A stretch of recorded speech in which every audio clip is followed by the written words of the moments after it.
barkatu, Bueno, lasai, hemen hain nintzen pixko bat txukuntzen, eta... Nabari da, txukun. Ba, kusi zerrautu duten, paper zarrok pixko bat txukuntzen. Argazki zarra. Kusi, zuzaude? Bai zera. Buah!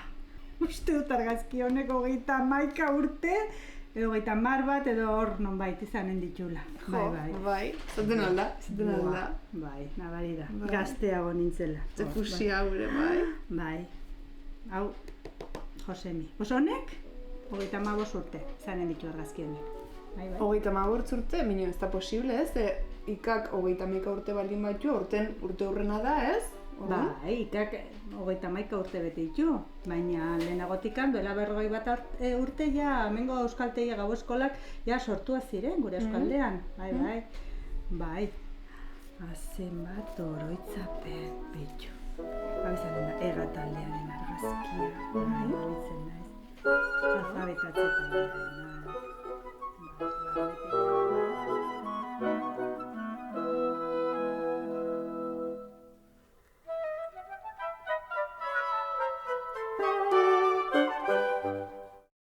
La metodología que usamos en nuestros euskaltegis se basa en la comunicación y en las clases lo que pretendemos hacer es preparar al alumno o alumna para las situaciones que se va a encontrar en su día a día. Por eso el lema que tienen nuestros centros es IKA, ikas eta ari, que quiere decir aprender y practicar, o bueno, lo que viene a ser aprender euskera practicándolo. Y al final lo que queremos es hacer un aprendizaje entretenido en un ambiente amigable y cercano y de esa forma al final que sea un aprendizaje sin presión y adaptado al alumno y a la alumna lo máximo posible. 40 urte hauetan, gutxi beti, 4.000 ikasle izango ditugu, Bai, inbertze? Bai. Europa, Asia, Afrika, Ameriketatik etorriak ere bai. Zeun argazki hau, nera mar da? Korrika? Bai, korrikako lekuko araunten, aspaliko argazki hau ere bai. Zebollita. Bai, zebollita.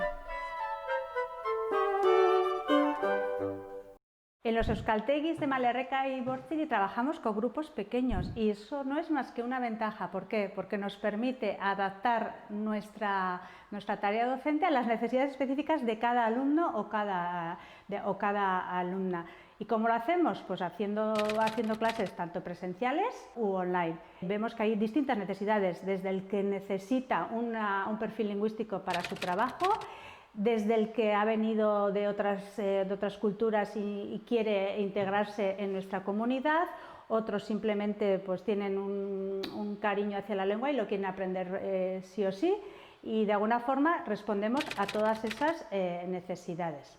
Para este curso, pues la experiencia del final del curso pasado lo que nos ha hecho ha sido reciclarnos. Si las circunstancias nos llevasen a otro confinamiento, estamos más preparados por tipo de plataformas, por tipo de protocolos, para desde casa poder seguir con esa atención personalizada de cada alumno o cada alumna y a su necesidad concreta.